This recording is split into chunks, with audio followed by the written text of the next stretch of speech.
Alhamdulillahi Rabbil Alamin. Wassalatu wassalamu wa sallallahu ala sayyidina Muhammadin wa ala alihi wa sahbihi ajma'in. Subhanaka la ilma lana illa ma 'allamtana innaka antal alimul hakim. Wa la hawla wa la quwwata illa billahil aliyyil azim. Rabbi shrah li sadri wa yassir li amri wahlul 'uqdatam min lisani yafqahu qawli. Astaghfirullahal azim. Astaghfirullahaladzim. Astaghfirullahaladzim alladzi la ilaha illa huwal hayyul qayyum wa atubu ilaih. Qala Syekhul Mulk rahimahullah ta'ala, nafa'ana Allahu bi'ulumi fid dharain. Amin. Al-babu tsamin wa salasut fi fadilati dzikril qabri wa ahlihi wa ahwalihi, ya. Menjelaskan bab yang ke 38 menjelaskan tentang fadilah mengingat, ya, menyebut perkara kubur dan huru-hara yang ada di dalam kuburan. Kemarin sudah separuh, ya, kita baca. Kita lanjutkan. Wa qala alaihi salatu wassalam, bersabda oleh Rasulullah sallallahu alaihi wasallam. Qala Allah Ta'ala, berfirman oleh Allah Subhanahu wa ta'ala, ya, Rasulullah mengatakan Allah Subhanahu wa ta'ala berfirman. Apa firmannya Allah? Ya Isa, kamin wajhin sabihin wa badanin sahihin wa lisahin fasihin ghadan yawma atbaqin nirani yasih. Kata Rasulullah sallallahu alaihi wasallam, Allah Subhanahu wa ta'ala berfirman.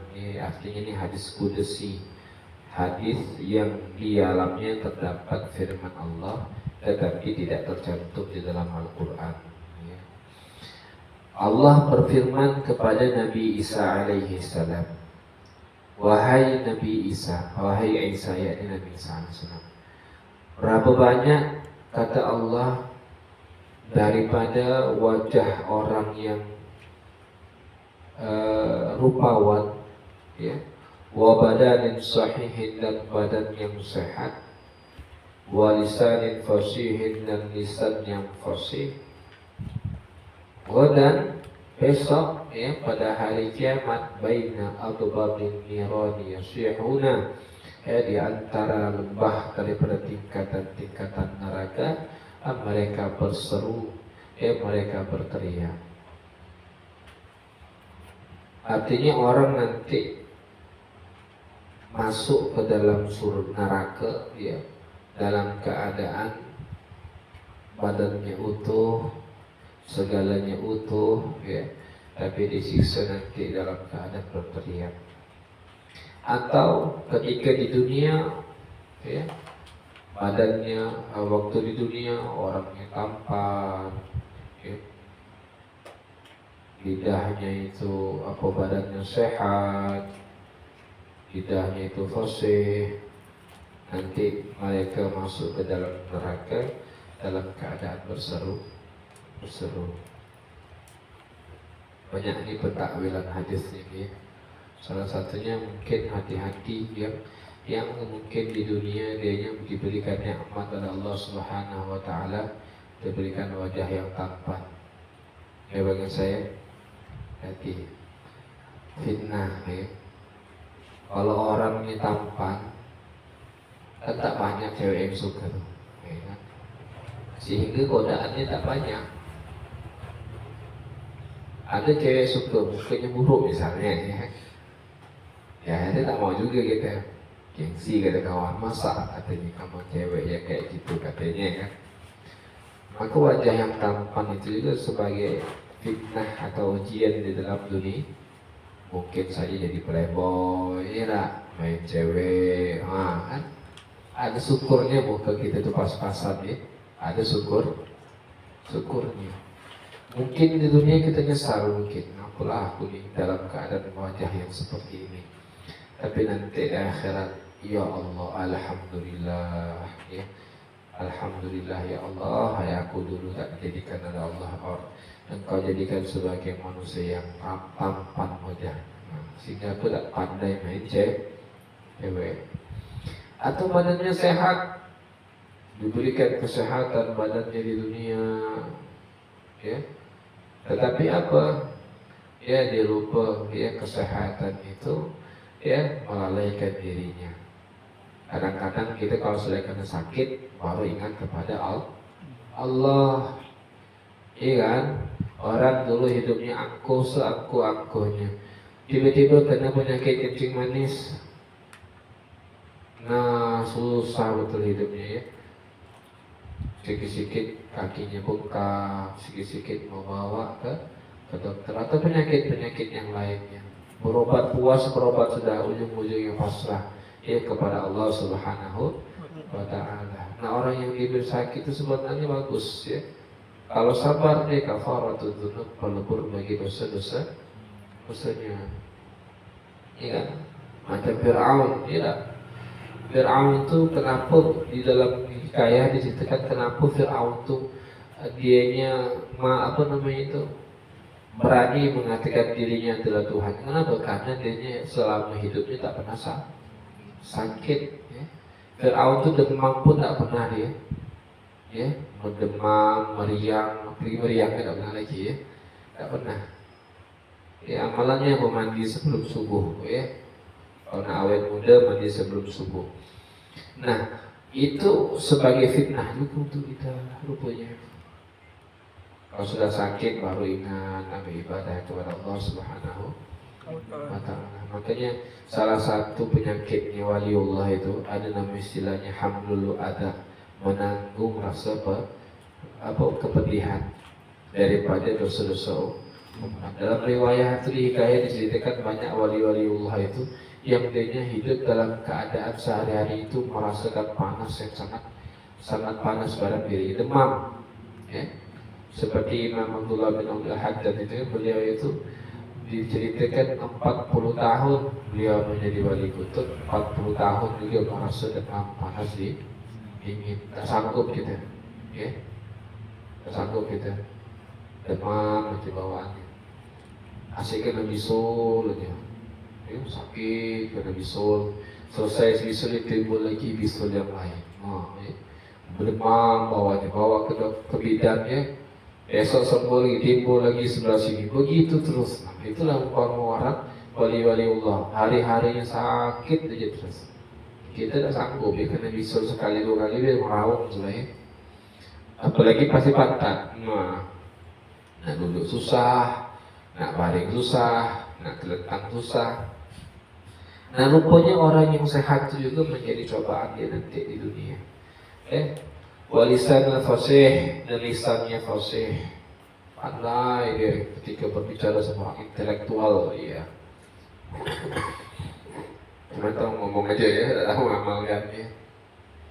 Ada teori aja fasih dia ketika berbicara. Maka orang-orang yang seperti ini nanti banyak di akhirat merekanya dia berseru, mereka berteriak daripada tingkatan dalam dalam bangun tingkatan di dalam api neraka. Wa qala alaihi salatu wassalam, al-qabru awwalu manzilin min manazil akhirati wa akhiru manzilin min manazil dunya. Kata Rasulullah sallallahu alaihi wasallam, kubur itu adalah awal tempat tinggal, ya, daripada tempat tinggal menuju akhirat. Istilahnya kalau step pertama nak menuju ke akhirat tuh harus ke kuburan dulu, ya. Kayak model halte lah. Kita mau pergi ke Jawa misalnya, kita ke stasiun dulu, mampir dulu ke stasiun. Itu awal start kita menuju kepada Jawa misalnya, ya, ke Pulau Jawa. Wa akhiru manzilin min manazil dunya. Dan akhir daripada tempat tinggalnya dunia. Jadi kuburan itu antara dunia dan akhirat. Belum masuk lagi ke alam akhirat, juga tidak termasuk daripada alam dunia. Jadi kuburan yang terakhir kita yakni adalah kuburan. Ya, awal dari keberangkatan kita menuju akhirat, itulah namanya kuburan. Dan akhir dari perjalanan kita daripada perjalanan dunia, itu adalah kuburan. Ya, seperti kayak stasiun dulu lah. Ya, kita nak berangkat itu, ketika kita nunggu pas mobil kita berada di dalam stasiun. Ya, di dalam diceritakan, di dalam diceritakan. Wa kana Utsman bin Affan radhiyallahu anhu idza waqa'a ala qabri baka ma la yabki an dzikrul jannati wan nar. Ya, adalah sahabat Utsman bin Affan, ini Khalifatul Rasyidin yang ketiga radhiyallahu anhu Allah min. Apabila beliau itu berhenti di kuburan, maka beliau menangis.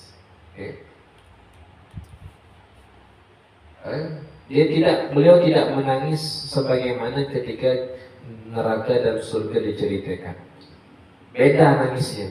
Ya, ketika surga dan neraka diceritakan beliau tidak nangis, tetapi ketika kuburan diceritakan, ya, beliau berhenti depan kuburan, beliau menangis. Faqila lahu fi dzalik, maka ada sahabat lain bertanya kepada beliau.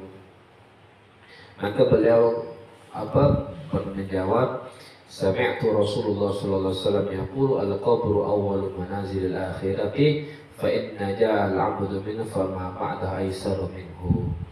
Kata Sayyidina Utsman, dia ditanya sama sahabatnya lain, wahai Sayyidina Utsman, kenapa engkau menangis ketika melihat berhenti di depan kuburan, sedangkan ketika diceritakan surga dan neraka kau tak pernah menangis? Maka kata beliau, aku pernah mendengar Rasulullah SAW bersabda, kuburan itu adalah awal daripada tempat tinggal menuju akhirat.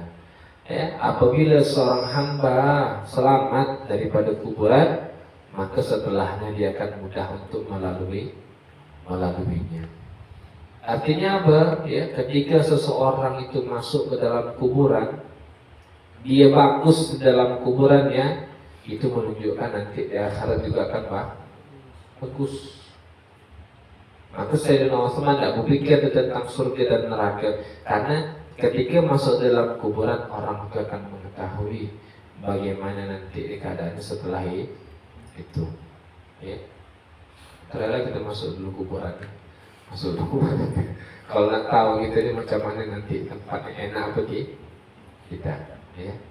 Jadi orang mukmin itu ketika dia dikuburkan, ketika disiksa di dalam kubur, ya, berarti nanti bakal kedepannya akan susah.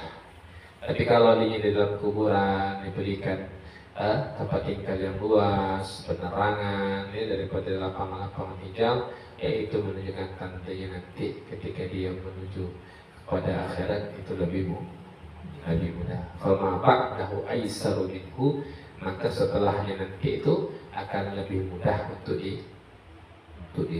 Wa qala alaihi salatu wassalam, al-qabru manzilun la budda fi minan nuzuli. Ya, kata Rasulullah sallallahu alaihi wasallam, kuburan itu adalah tempat tinggal, ya, yang mesti harus kita tinggali atau kita mampiri. Ya, mau tidak mau, ketika kita ingin berangkat ke akhirat, pasti orang masuk ke dalam kuburan atau alam barzakh. Ya. Kalau tak dikubur di dalam dunia, meninggal misalnya di lautan tenggelam, ya, apakah dia tak masuk ke alam kubur? Ya, tetap dia nanti masuk ke dalam alam kubur atau yang disebut dengan alam barzakh. Ya. Jadi rohnya aja, jasadnya kan sudah berpisah dengan rohnya. Kan orang nanti kemana itu ya lah. Apa bagaimana keadaan orang nanti dia kalau dia tenggelam, ya. Nanti tetap alam barzakhnya, ya, itu akan menempuh daripada tak mau. Tak ada istilahnya langsung dibangkitkan masuk ke dalam surga mereka, tak, pokoknya harus melalui prosedur yang nanti. Ya, masuk nak pergi ke Jawa harus melalui stasiun atau halte atau apa namanya itu orangnya punya tiket tadi beli melalui itu. Tak bisa, kita harus melalui, ya, orang-orang yang seperti itu. Nah, seperti itu juga ketika masuk ke dalam akhirat mesti melalui kuburan. Wa qala alaihi salatu wassalam, ini terakhir kayaknya hadisnya, ya, idza mata ahadukum 'urida 'alaihi maq'aduhu bil ghadati wal 'ashyi in kana min ahli jannah fa min ahli jannah wa in kana min ahli nar fa min ahli nar yuqalu hadza maq'aduka hatta yab'atsaka Allah ilaihi yaumil qiyamah. Kata Rasulullah sallallahu alaihi wasallam, apabila meninggal salah satu di antara kalian, maka dia akan nanti diberitahukan tempat tinggalnya di mana. Ya, bil ghadati wal 'ashyi, siang dan sore. Ya. Ketika seseorang meninggal dunia masuk ke dalam kuburan, urida 'alaihi maq'adahu, ya akan diberitakan, dikasih tahu nanti di mana tempatnya. Nah, begitu dari cerita Sayyidina Utsman tadi itu. Ya, kata Rasulullah, kalau orang itu sudah masuk ke dalam kuburan, kalau misalnya setelah itu itu akan lebih mudah bagi dia. Kenapa? Karena nampak tadi tempatnya sudah. Jadi kalau orang masuk ke dalam kuburan itu akan diperlihatkan oleh Allah Subhanahu wa taala pagi dan petang, ya, tentang kedudukannya nanti di akhirat. Wa in kana min ahli jannah fa min ahli jannah. Kalau nanti yang diperlihatkan oleh Allah itu adalah tentang perihal dirinya masuk dalam golongan ahli jannah, maka dia nanti juga termasuk daripada ahli jannah, ahli surganya Allah. Wa in kana min ahli nar fa min ahli nar. Kalau dianya tadi itu diperlihatkan, dinampakkan daripada penduduk neraka, maka dia akan termasuk dari penduduk neraka. Ya, yuqalu hadza maq'aduk, ya. Ada suara yang berseru, hei, ini tempat tinggal kau, ini tempat kembali kau, ya. Hatta yab'atsaka Allah ilaihi yaumil qiyamah, sampai nanti engkau, ya, sampai nanti Allah membangkitkan, ya, engkau ilaihi yaumil qiyamah, pada hari kiamat. Ila hadal kata yaumil qiyamah. Nanti setelah hari kiamat Allah akan menunjukkan, akan meletakkan kedudukan kau di dalam surga ataupun neraka. Di dalamnya dikatakan la tasilu ilaihi illa ba'dal ba'ats. Ya, nanti sampainya nanti itu setelah nanti dianya dibangkitkan. Artinya di dalam kubur itu cuma bayang-bayangannya aja. Ya. Bagi orang yang ada wadin fi haqqil mu'min khalis wal kafir, ya. Ini bagi orang yang mukmin, yang suci, dan orang yang kafir. Artinya orang yang mukmin yang baik nanti di dalam kuburan kalau dia tak disiksa sama Allah, diberikan kemuliaan, pasti nanti digambarkan oleh Allah masuk ke dalam surga. Tapi kalau orang yang kafir kayak kemarin tuh, ya, dalam kitab Targhib Tarhib itu hadis Rasulullah menceritakan, ya, siksaan orang yang tak beriman kepada Allah itu dipituk dengan ular sampai hari kiamat. Begitu dia terus. Alhamdulillah, ya. Kita masuk surga sudah syukur, ya. Kalau meninggal tak beriman, ya Allah, alhamdulillah. Salah satu yang membuat orang itu meninggal dalam keadaan tak beriman itu adalah banyak minum khamar. Jadi narkoba sekarang ini merajalela di mana-mana. Obat-obatan, sabu-sabuan, ya. Hati-hati itu termasuk tuh barang-barang yang memabukkan.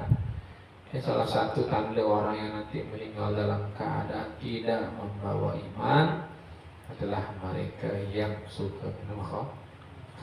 Dan itu kayaknya sudah maklum di masyarakat kita. Kayaknya sudah maklum. Artinya biasa, ya.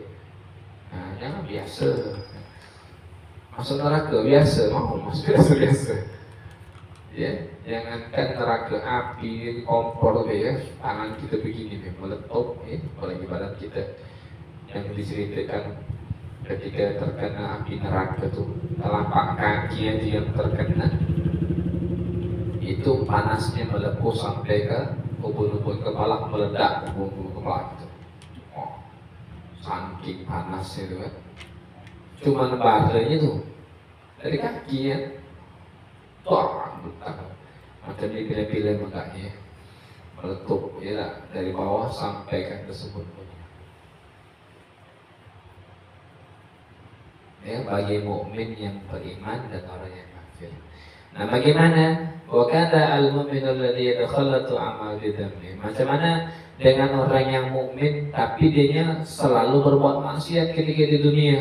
Nah, ya. Jadi kalau misalnya dia baik, masuk ke dalam kubur, dia nanti akan diberikan oleh Allah pandangan, ya, bahwa nanti masuk ke dalam surga. Ada yang satunya lagi, berikan pandangan masuk ke dalam neraka, yakni orang kafir. Rupanya setiap orang yang pasti masuk ke dalam surga, ya, walaupun dia yang di dunia adalah orang mukmin yang dirinya bermaksiat, tetap juga, ya, fayara maq'adahu fil jannah, dia melihat tempat tinggalnya nanti di dalam surga. Jadi walaupun ahli maksiat, tetap nanti dia di dalam surga, dalam kubur itu melihat tempat tinggalnya adalah surga. Cuma bedanya apa dengan orang mukmin tadi? Bedanya wa tasiru ilaihi ba'da majazatin bil uqubati ala masal haqqah, ya. Tapi dia nanti akan disiksa di dalam kuburan itu, ataupun nanti disiksa di akhirat, nanti di dalam neraka, diperlihatkan akan disiksa dalam neraka dan sebagainya. Setelah itu baru nanti dimasukkan dalam surga Allah Subhanahu wa taala, ya. Maka kubur ini, alam barzakh ini, ya, sangat menentukan kita masuk ke dalam surga maupun neraka, ya. Semoga Allah Subhanahu wa taala memberikan kita tempat yang baik di dalam kuburan nanti, dimasukkan daripada golongan-golongan orang yang melihat tempatnya dalam surganya Allah Subhanahu wa taala. Amin Allahumma amin. Untuk akan datang al-babu tasi wa salatun fi mananiyahati al-mayyit wallahu a'lam bissawab.